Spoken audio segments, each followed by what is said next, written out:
বাঁশখালী শিল্পী একতা সংগঠনের অভিষেক অনুষ্ঠান সম্প্রতি সম্পন্ন হয়েছে।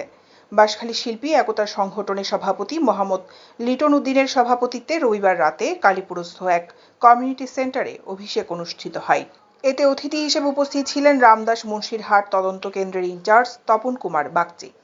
এ সময় আরও উপস্থিত ছিলেন দক্ষিণ চট্টগ্রাম বাঁশখালী শিল্পী একতা সংগঠনের সাধারণ সম্পাদক মোহাম্মদ মাহবুব আলম, চাপাছড়ি ব্যবসায়ী সমিতির সিনিয়র সভাপতি কায়সার, প্রেমবাজার সহ সভাপতি মোহাম্মদ ইউনুস, পালিগ্রাম সাংগঠনিক সম্পাদক মোহাম্মদ রিয়াজ, গুনাগুড়ি বিশিষ্ট ব্যবসায়ী সমিতির প্রচার সম্পাদক মোহাম্মদ সাগর উদ্দিন, গুনাগুড়ি সাংস্কৃতিক সম্পাদক মোহাম্মদ রুবেল, প্রেমবাজার অর্থ সম্পাদক নিজাম উদ্দিন, মহিলা সাংবাদিক আখি আক্তার, উপদেষ্টা মোহাম্মদ জাবেদ সহ বাঁশখালী সংগঠন ও বিভিন্ন সংগঠনের সকল উপদেষ্টা মণ্ডলী।